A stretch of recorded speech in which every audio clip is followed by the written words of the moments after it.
Tapi saat itu Anda mengingkari hak dan kewajiban Anda sendiri.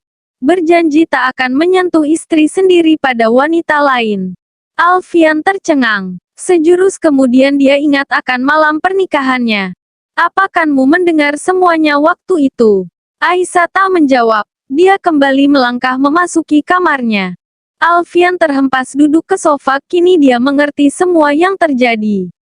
Keesokan harinya, tunggu dulu, ucap Alfian menahan Aisyah yang akan turun dari mobil sesampainya mereka di rumah sakit. Aisyah langsung melihat suaminya. Alfian memberikan sesuatu di tangannya. Seperti yang sudah aku bilang semalam, mulai saat ini aku akan menjalankan kewajibanku sebagai seorang suami. Aisyah melihat sebuah kartu ATM di tangan suaminya. Ini nafkah yang harus aku berikan padamu, aku mohon ambillah.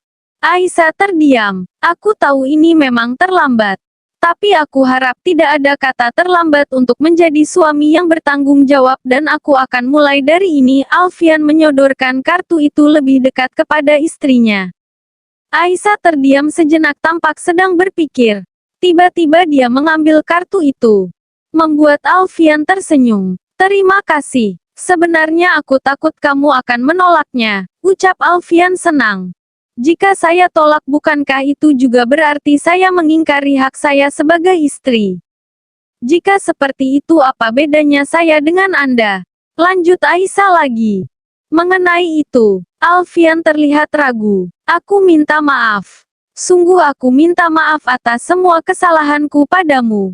Aku ingin memperbaiki semuanya. Aku ingin kita mulai dari awal lagi.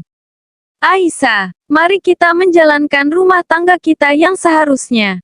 Alfian menatap istrinya dengan penuh harap. Aisyah terlihat akan mengatakan sesuatu, namun Alfian mendahuluinya. Aku mohon, kali ini cukup katakan iya saja. Ucapnya hingga membuat Aisyah kembali bungkam.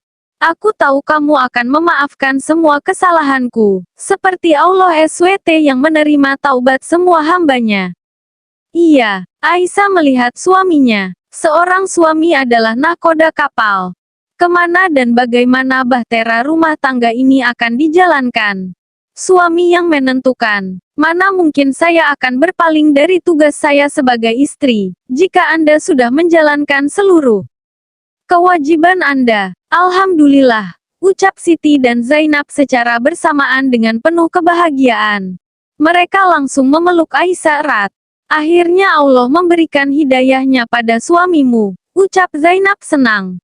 Aisyah tersenyum melihat kedua kakaknya ikut bahagia ketika dia menceritakan semua percakapannya dengan Alfian tadi. Kakak tidak perlu mengajarimu tentang bagaimana menjadi istri yang solihah. Karena kamu sudah pasti tahu. Zainab menatap adiknya. Jalankan seluruh kewajibanmu sebagai istri dengan baik. Buat suamimu tidak menyesal karena telah meninggalkan wanita itu, ucapnya lagi.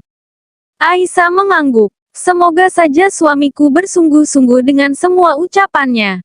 Kedua kakaknya mengaminkan. Alfian terlihat bahagia. Wajahnya ceria dengan senyuman yang senantiasa tersungging di bibirnya. Berkali-kali dia melihat ponselnya. Melihat satu nama di barisan kontaknya. Istriku. Alfian ingat saat tadi pagi Aisyah dengan sukarela memberikan nomornya ketika dia memintanya. Dia nampak greget ingin mengirimkan pesan pertamanya namun dia bingung harus mengatakan apa. Akhirnya dia hanya melihat nomor itu berkali-kali saja. Tanpa disadari ada sepasang mata yang terus melihat gelagatnya. Orang itu nampak heran melihat Alfian tampak begitu bahagia. Anita akhirnya menghampiri Alfian yang duduk di meja kantin sendirian. Al, kita harus bicara. Anita duduk di bangku di depan Alfian.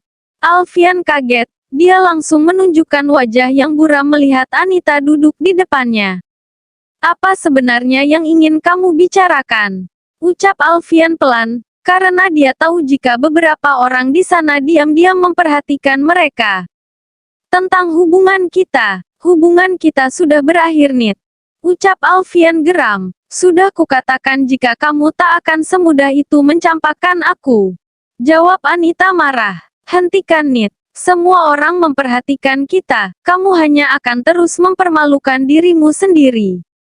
Alfian berdiri dari duduknya. Aku tak peduli. Jawab Anita juga ikut berdiri. Alfian berjalan meninggalkan Anita. Aku akan menemui Aisyah. Anita berbicara sedikit keras membuat Alfian menghentikan langkahnya dan langsung membalikkan badannya melihat Anita. Silahkan. Kamu hanya akan semakin dibuat malu olehnya. Alfian kembali melanjutkan langkahnya. Anita tampak semakin geram. Aisyah dan kedua kakaknya sudah bersiap meninggalkan rumah sakit. Selesai berkemas mereka meninggalkan ruangan menuju lobi dan menunggu taksi di sana. Kalian sudah siap? Tanya Alfian yang rupanya sudah menunggu di sana. Aisyah dan kedua kakaknya tampak kaget.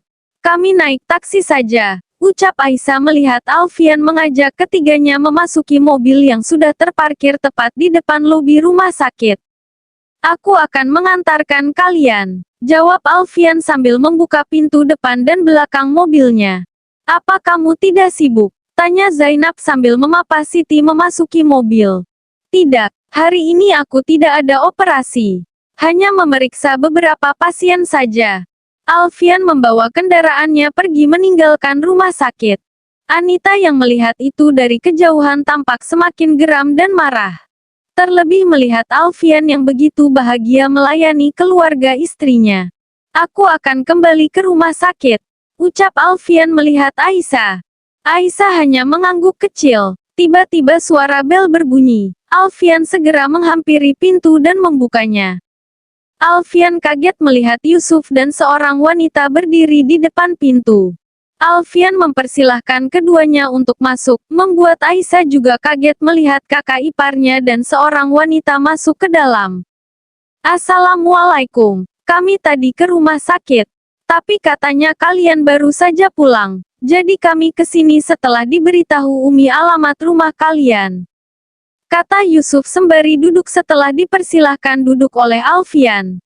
Mau apa kalian kesini? Tanya Aisyah terdengar sedikit jengkel setelah meyakini jika wanita itu adalah istri kedua kakak iparnya. Kami ingin menjemput Siti, jawab Yusuf. Kakakku masih sakit, belum bisa pulang sekarang. Yusuf dan istrinya terdiam sejenak. Apa boleh kami melihat keadaannya? Tanya Yusuf melihat Aisyah. Dia sedang istirahat, tidak bisa diganggu. Aisyah menjawab dengan ketus. Dia merasa kesal bisa-bisanya suami kakaknya itu datang dengan membawa istri mudanya. Tidakkah mereka memikirkan perasaan kakaknya? Sudah pasti tidak melihat raut wajah keduanya yang seakan tidak punya dosa. Aisyah kesal setidaknya mereka sedikit berempati karena kini kakaknya sedang sakit. Tiba-tiba Kak Zainab yang mendengar suara orang datang, keluar dari kamar. Kaget melihat suami Siti ada di sana. Dia lalu menghampiri keduanya. Memberi salam dan bercengkrama. Lain halnya dengan Zainab yang berusaha bersikap ramah, Aisyah tak bisa menutupi kejengkelannya pada pasangan suami istri itu. Hal ini diketahui oleh Alfian yang seolah sudah tahu akan kemarahan istrinya. Kemana Anda saat kakak saya sakit dan membutuhkan suaminya?